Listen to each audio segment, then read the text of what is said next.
Hi అండి. ఈరోజు నేను తోటకూర వండుదామని అయితే వండుతున్నా.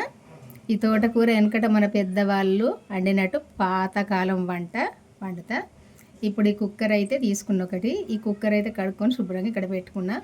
ఇందులో ఒక 5 ఎల్లిపాయలు పొట్టు తీసి వేసుకున్నా. ఒక్క ఉల్లిపాయ మీడియం సైజు.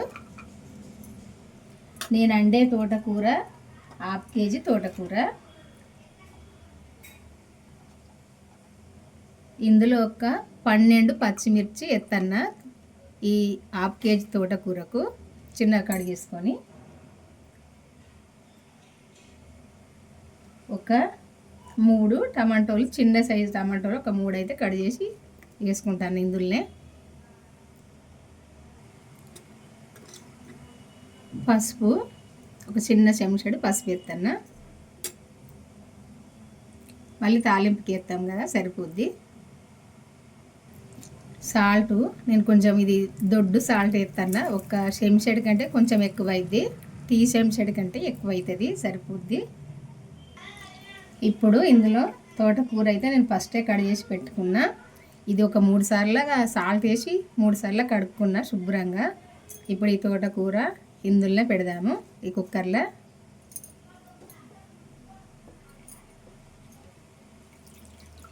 తోటకూర ఆకుకూరలు మన ఒంటికి మంచిదని మనందరికీ తెలుసు. కనీసానికి వారానికి 2 సార్లు అన్నా తినాలి. పాలకూర ఒకరోజు, తోటకూర ఒకరోజు, అన్నీ ఉంటాయి కదా, సుక్కకూర, గంగవాయిల కూర, అన్నీ తినకుండా కానీ ఒక వారం ఒక తీరు తీసుకొచ్చుకొని తినాలి, ఒంటికి మంచిది.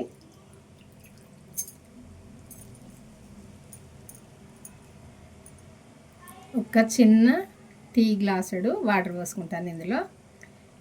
వెనకట మన పెద్దవాళ్ళు ఇట్లనే వండేది. తాలింపుకు తీసుకోవచ్చు ఫస్టే, కానీ వెనకటి వాళ్ళు అయితే ఇట్లా వండేది కదా అని నేను ఇట్లనే వండుదామని వండుతాను. ఇది ఎందుకంటే మెత్తగా మంచిగా ఉడుకుతుంది. ఇట్లా వండుకుంటే టేస్ట్గా కూడా ఉంటుంది. తర్వాత తాలింపు చేసుకోవచ్చు. ఫస్టే తాలింపు వేసుకుంటే వేసుకోవచ్చు, లేకుంటే తర్వాత కూడా వేసుకోవచ్చు. ఇది ఒక 2 విజిల్లు ఇస్తే సరిపోద్ది. ఇప్పుడు తోటకూర ఉడికిందో చూద్దాము. చూడండి, మెత్తగా ఉడికింది. 2 నుండి 3 విజిల్లు వచ్చేదాకా ఉంచిన. ఇందులో కొత్తిమీర వేసిన మీకు చెప్పలేదు. ఈ తోటకూరతోటే కొత్తిమీర కూడా కడిగి పెట్టిన ఇందులో. ఇదైతే ఇప్పుడు ఈ గరిటె సాయంతో ఇట్లా మెత్తగా చేసుకోవాలి. మనం పప్పు అది చేసుకునే దాంతోటైనా చేసుకోవచ్చు, దీంతోటైనా చేసుకోవచ్చు. ఇట్లా చేసుకుంటే సరిపోద్ది మెత్తగా.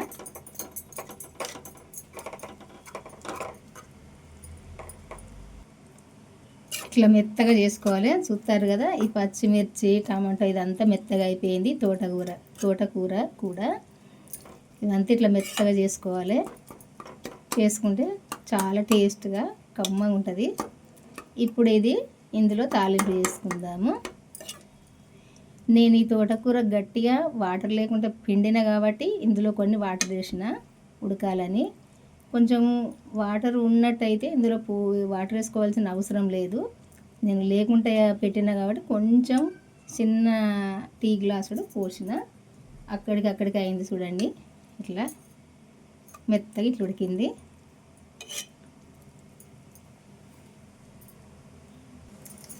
ఇప్పుడు తాలింపుకు నూనె పోసుకుందాము.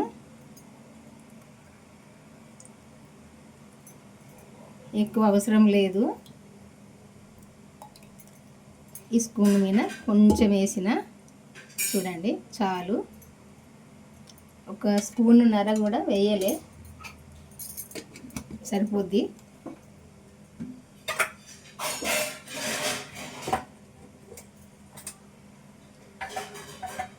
ఇందులో తాలింపు ఆవాలు వేసుకోవాలి.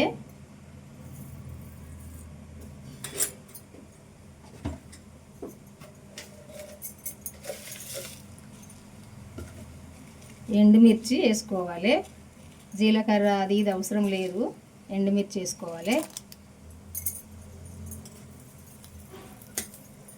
కరివేపాకు అట్లా ఏది అవసరం లేదు ఈ తోటకూరలో. తాలింపుకు ఈ ఎల్లుల్లి మాత్రం ఇట్లా కట్ చేసి వేసుకోవాలి. ఇట్లా కట్ చేసి వేసుకోవాలి.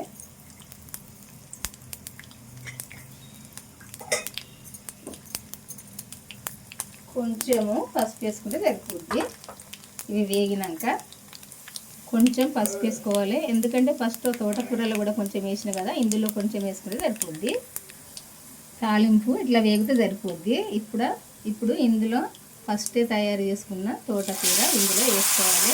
ఉడికించుకున్న తోటకూర మనం ఫస్ట్ అన్నీ వేసి తోటకూర ఉడికించుకున్నాం కదా, ఆ తోటకూర ఇందులో వేసుకుంటే సరిపోద్ది.